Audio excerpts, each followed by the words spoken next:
All right, yo, what's that word? 30.12 Inning Podcast episode.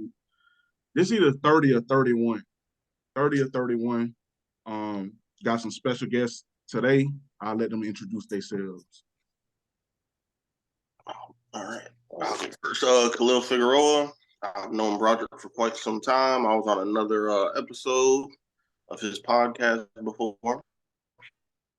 Good to be back. Yeah, what's up? My name's Byron.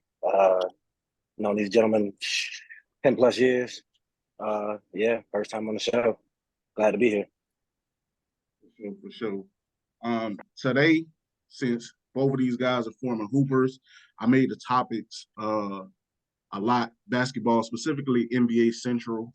I feel like they're gonna disagree with me a lot starting off on this first topic, but without further ado, we're gonna jump right into it. So our first one we're gonna hit on is should Jamal Crawford and Lou Will be in the NBA Hall of Fame or the Basketball Hall of Fame? A little bit of stats on them. Jamal Crawford career average 14.6 points, 2.2 rebounds, 3.4 assists.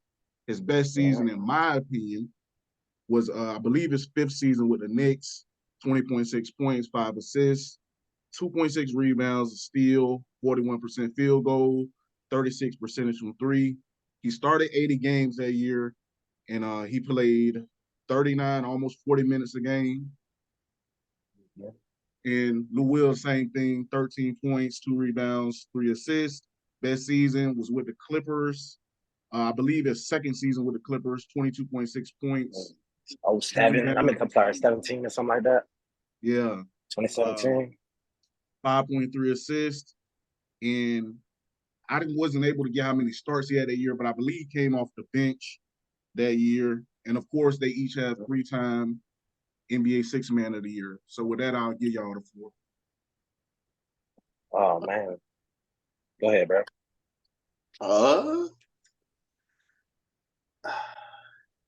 By the way, my answer is no. But yeah, go. That's what I was going to say. I was going to say it's a tough decision just because of the 3 Six Man of the Years. Yeah. But I just don't think that warrants being in the Hall of Fame all by itself. You also have to look at like the championships and also like with the far as career averages and stuff. I just don't think it all tallies up for them to get that shine in the Hall of Fame, if I'm being honest. They were great players, but I just don't see it. No, I feel that. I mean, I would say no as well. But I mean, they do both have very strong cases. They do have, like, I mean, you have to look at the NBA as like, if you're not top 5 when you end, you're not really going to be talked about afterwards, really. Like, unless you like change the game in some kind of way. And neither of these guys did. They were just great 6 man. But I mean, they had crazy careers, man. Really crazy careers. I mean, 52 points for Jamal Crawford in the game high. And how many players can say that? 51 for Lou Will. I mean, come on, man. How many people can say they dropped that many points in an NBA game? And, the careers that they just had, just crazy. 20 seasons, 17 seasons is ridiculous. I feel Longevity. For sure. I feel like Gilbert Arenas just had a recent discussion where he laid out this argument perfectly. I just feel like if you're not like a go-to option, whether it's offensively or defensively, like you're somebody like Ben Wallace or Dwight Howard or Anthony Davis or something like that, then the Hall of Fame should be for the best of the best players. Now, on their teams, they played their roles to perfection, but it also illustrates they weren't efficient enough as offensive number one options to be in that starting lineup. Like they had to come in and be able to really play as free as possible. They weren't able to be the system, but they were very effective against second unit defenders as well. I mean, sometimes, especially when they were closing, because I mean, these guys weren't starting, but they were closing for sure. So they got a bulk of the touches. It just, I don't know, man. When I think of Lou Will and Jamal Crawford, like they're rings below some of those first ballot guys that you talk about, like Isaiah Thomas, James Harden, and those types of guys. But I do think the awards mean something. Maybe if they would have made a couple All-Star games, the fact that neither of them did, to me, kind of seals it. Mm-hmm. But 3-time NBA Sixth Man of the Year, I think, It's arguably they're the tough. two best six man. But you have players like what's his name? He played for the Blazers. Oh, Bill Walton. He won Okay. 2 championships with the Celtics. And I think one with the Blazers as well. So one with the Blazers and one with the Celtics. But yeah, I just feel like it's not a case for them, but I know it's something out there that people are talking about right now. Oh, for Yeah, sure, man. definitely agree. I don't, like I said, I feel like awards have a lot to do with stuff like that, or being that go-to man in crunch time. And just from them, I really haven't ever seen them be that man. Kind of like, how LeBron, Steph, they're, it's just, I think, like you said, there's levels to it. With that Yeah, point they definitely need specifically, I that. like. Oh, my bad. Go ahead. My fault. Oh no, go ahead, go ahead. Yeah, I was just saying they definitely never had that go to. Like, they had the green light off the bench, things like that. Like if you definitely needed a shot, those two guys for sure, for sure. Hey, I'm calling Lou Will. I'm calling Jay Crossover. Hey, go in there and get me, go get me a shot. And those guys that are definitely gonna deliver. But like I was saying, that they weren't like, those LeBron kind of guys that did a whole offense would go through, things like that. What I was gonna say is I feel like I might disagree with you a little bit, Khalil, on the like they weren't like go to down the stretch because I feel like they were the go to guys on their teams down the stretch, specifically when both of them played for the Clippers, like at different times in their careers. So I do feel like they were the go to guys at the end of the game.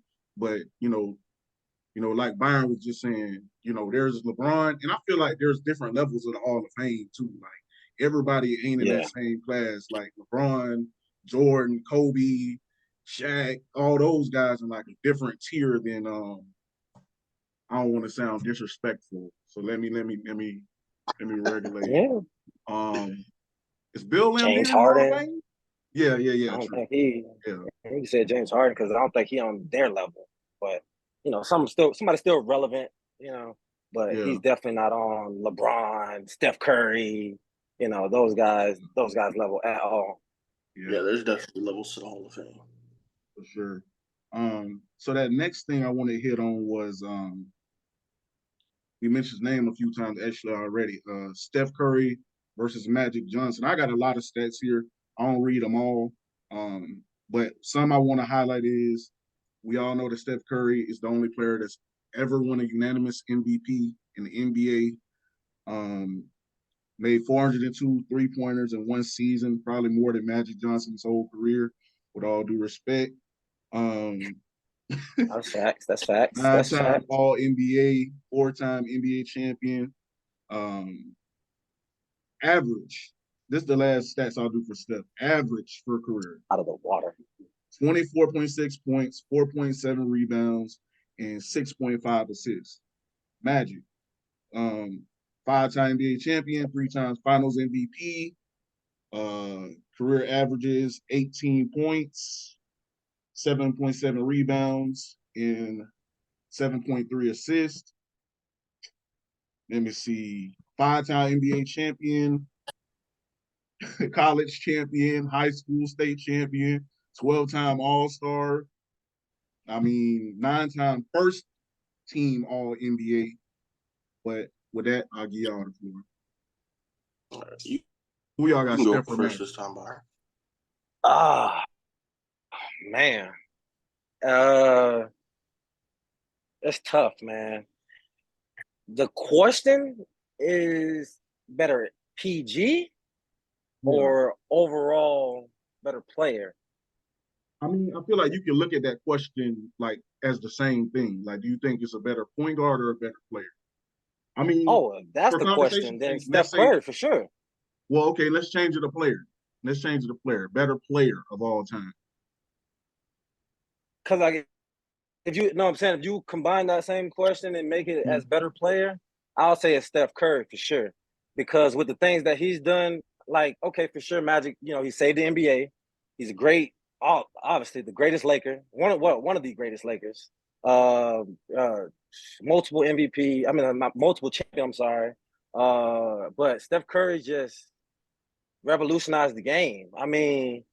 Obviously we weren't born at that time, so we can't be like, oh, kids were like, oh, Magic when they make a shot. When we grew up, it was, LeBron, Kobe, things like that. Yeah. Now it's all these kids, they cop on the court. You see Steph Curry as a smaller guy. He looks normal. Kids can relate to that. You know, it's Curry, man. He's just changed the game in the way he changed it of how, kids go out in court, shoot threes now. Nobody trying to dunk, nobody trying to do none of that stuff.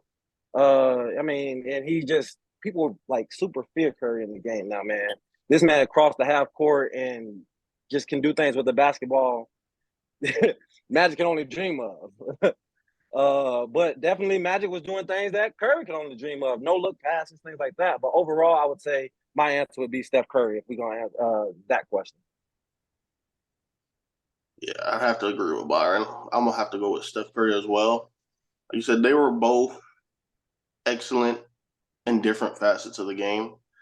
But I just feel like, you know how Magic's won at all levels. You also have to look at what Steph Curry did in college, how he what happened with his run at Davidson, and then just the Warriors organization when he got there.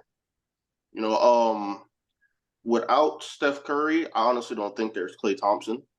I also don't think Draymond Green. Well, nah, not Draymond Green, but I don't think Klay Thompson becomes what Klay Thompson becomes. Just because you can tell Steph Curry makes everybody on his team better as well as Magic. I just think the way it is now, Steph has more of an impact with what he does. And like you said, the influence on everybody,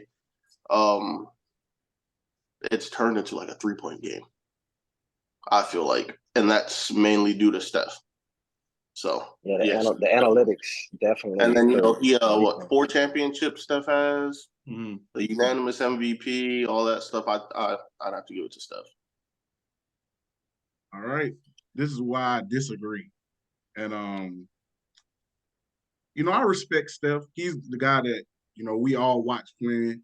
Like Byron was saying, I wasn't around for Magic. We wasn't around for Magic like that, or at all for real. Now I think about it, but at the same time, like Byron said again, Magic saved the game. Him and Larry Bird, like the game was literally on tape delayed.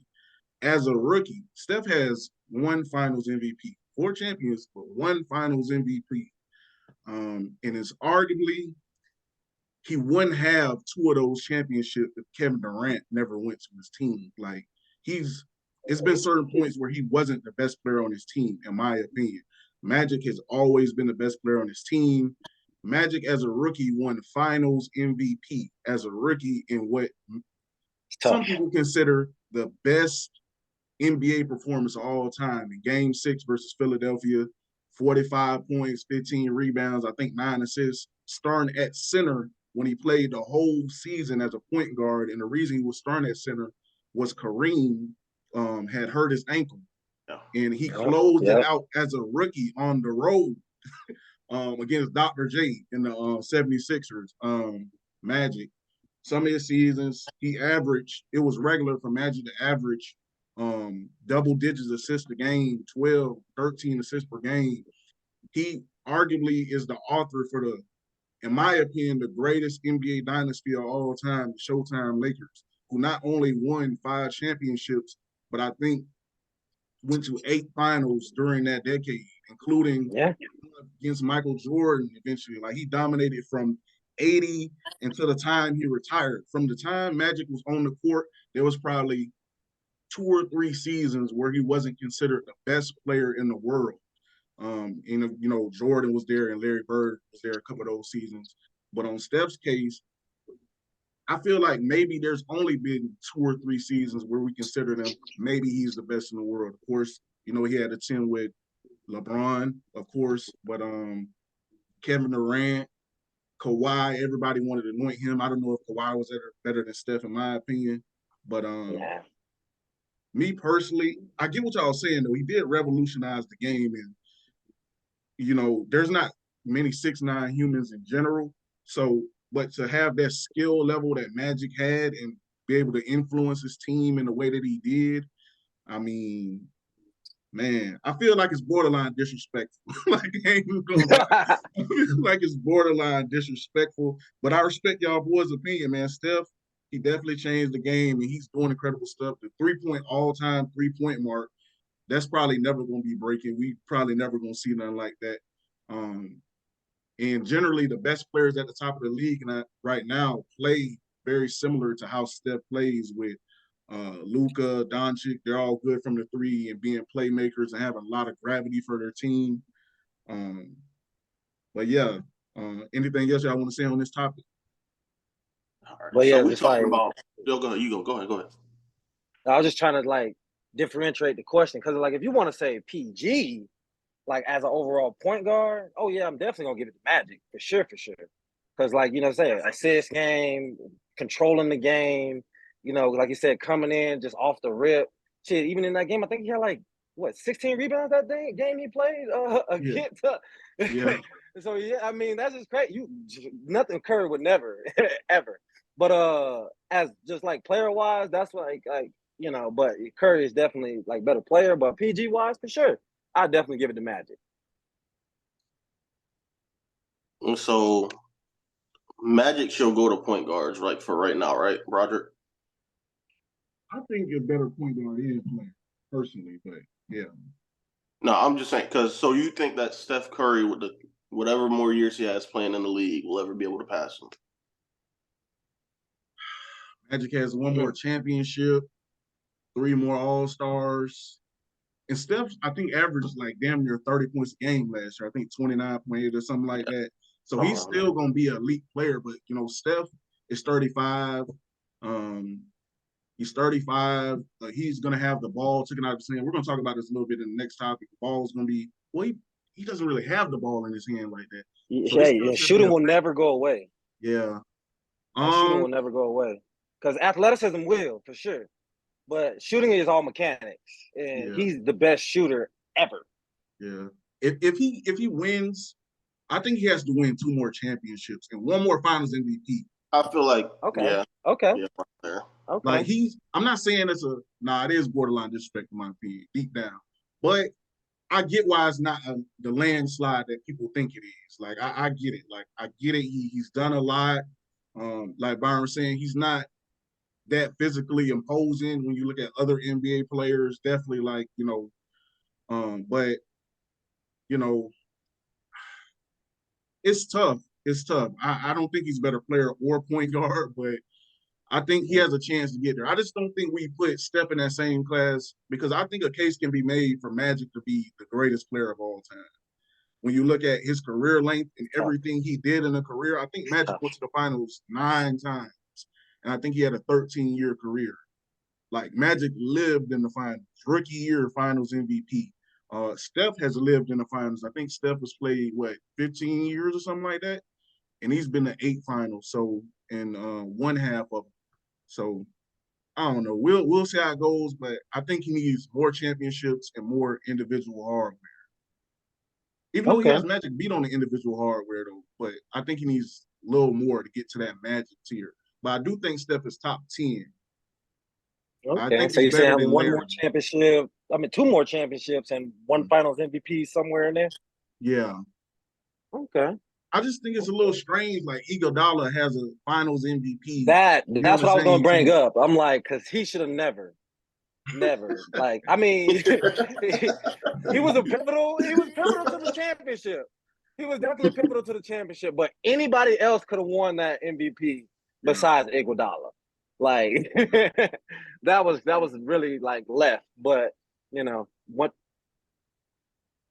So we just talked a lot about Steph. The next topic involves him as well. Do y'all think it's been reported that Chris Paul is going to start for the Warriors? Do y'all think that's the right decision? This late in his career, probably not.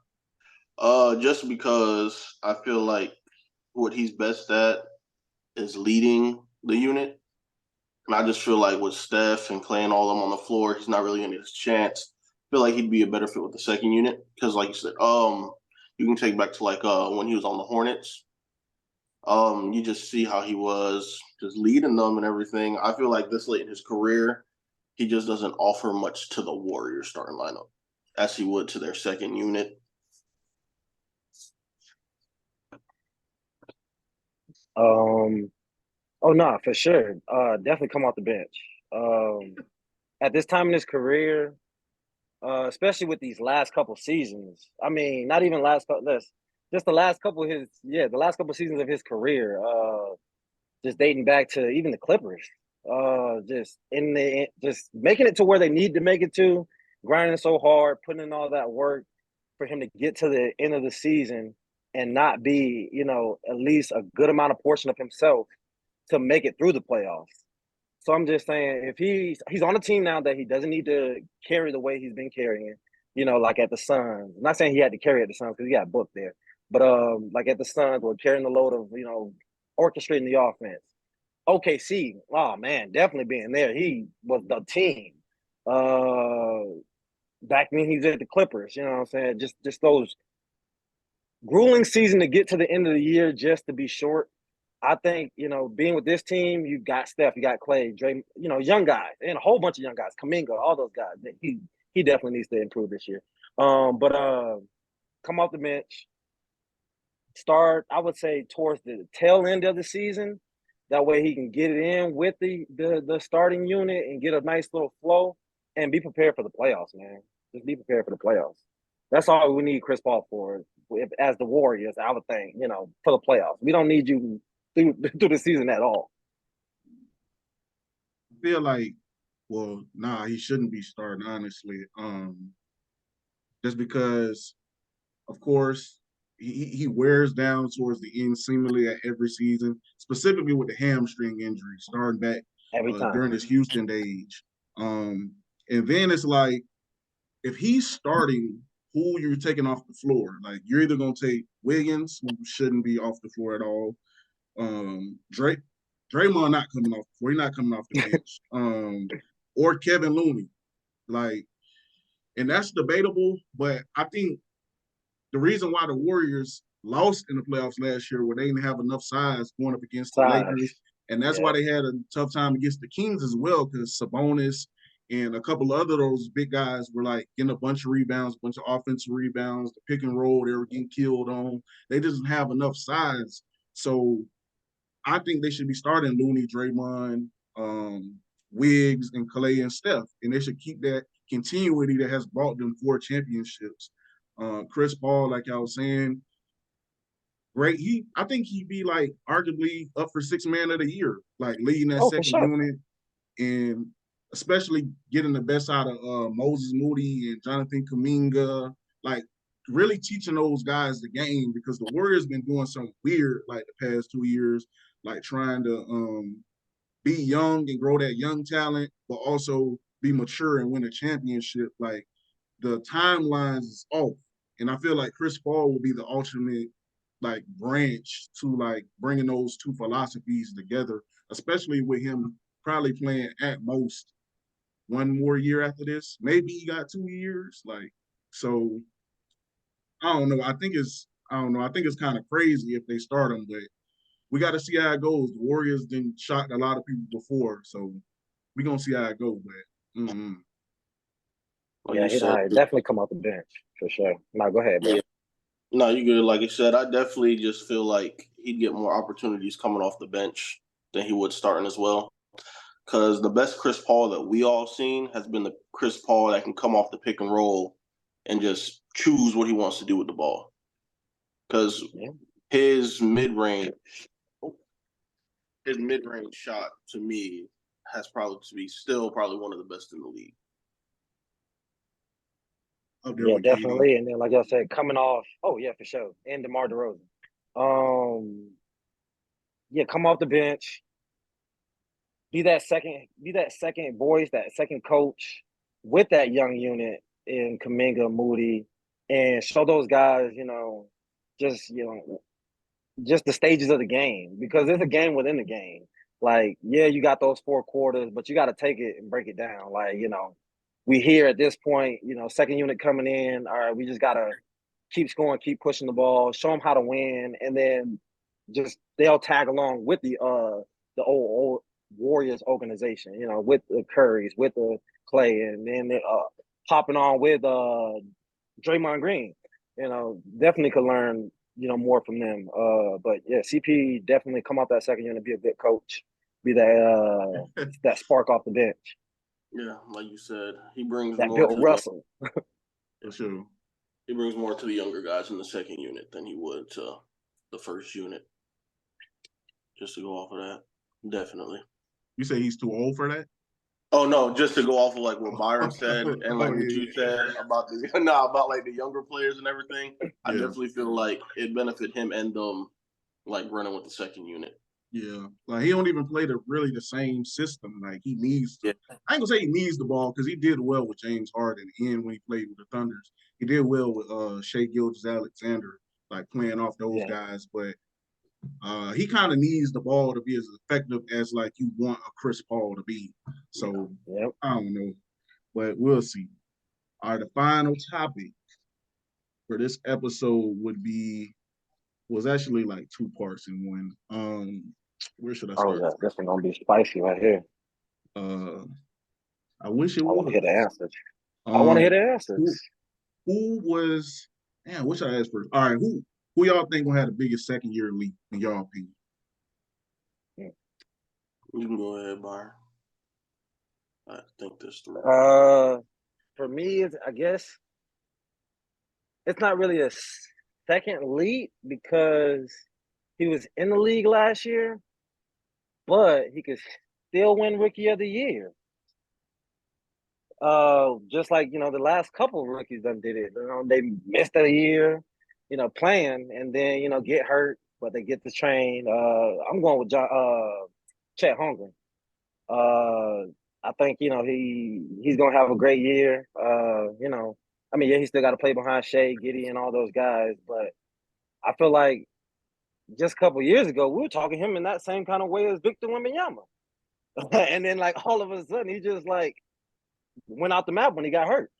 So I mean, I don't know, man. I think with the off season under his belt, coming back, you know what I'm saying, and I just think he's gonna be, you know, the best second year quote unquote player, but he's still gonna win Rookie of the Year. So that's answers both the questions right there for him.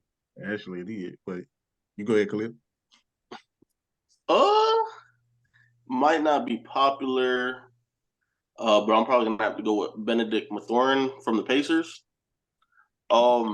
Just because I feel like with Tyrese Halliburton getting better, it's and Tyrese Halliburton kind of becoming that man for the Pacers, it's gonna open up a lot more for Benedict, who he already had. Probably I would say if Banchero didn't win Rookie of the Year, I probably would have given it to him.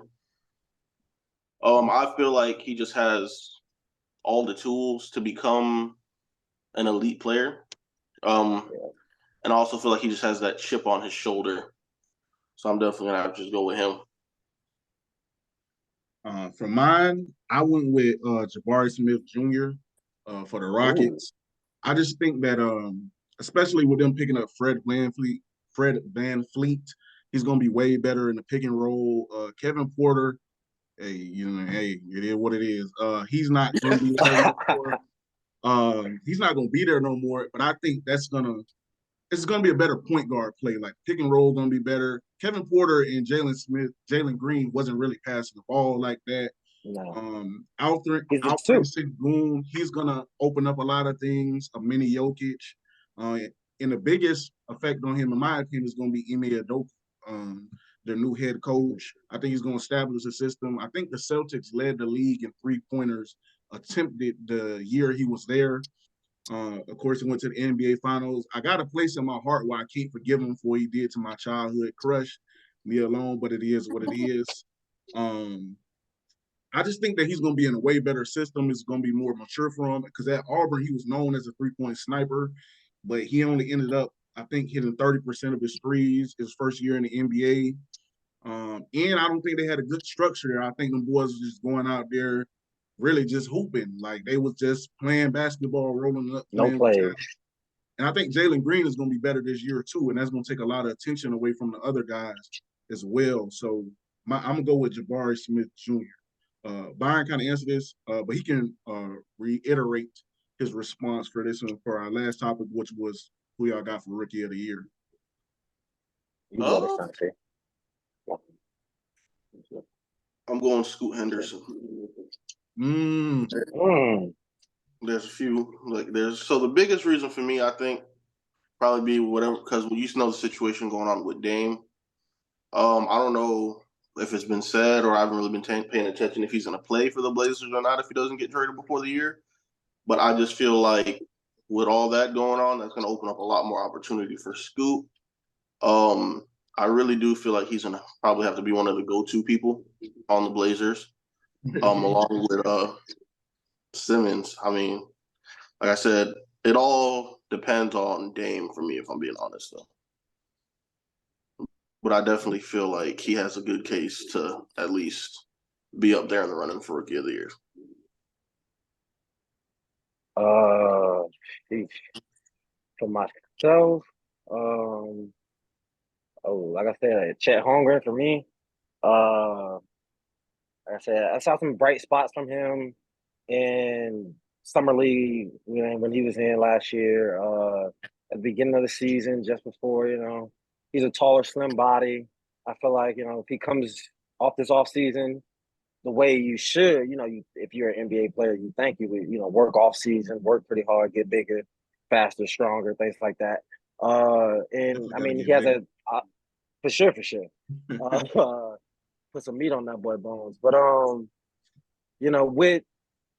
with that little bit of leap, just a smidget, I would say, over the guys from last year or that came in this year. With being in the league a little bit before those guys, just gave him that little bit of head start. And if he were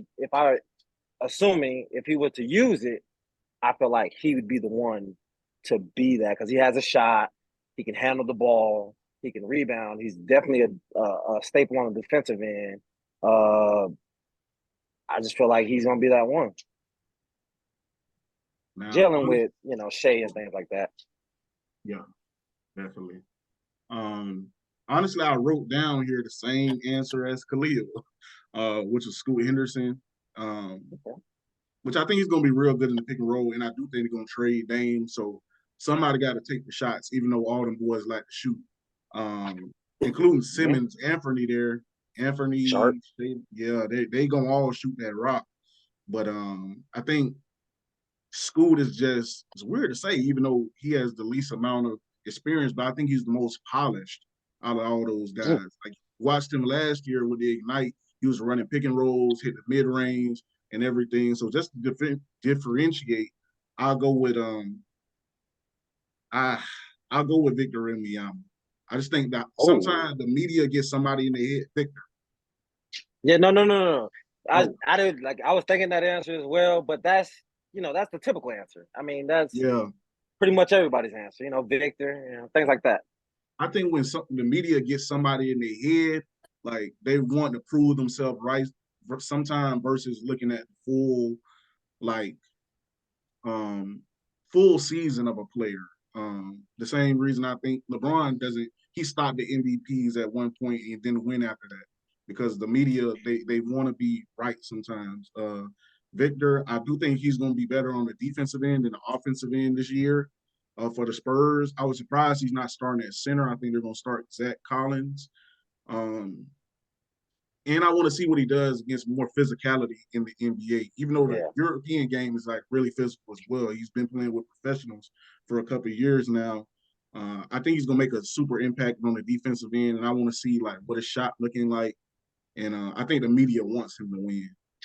Like the push to keep pushing that European or that foreign player narrative, because right now you can say probably the top 3 players in the world are all like not from America.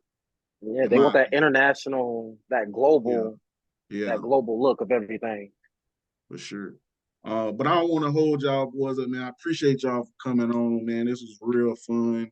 It was good seeing you, Khalil. Good seeing you, Byron, for sure. Yes, sir. I hope all is well. But it was fun. So I'm going to go ahead and hit that, make sure I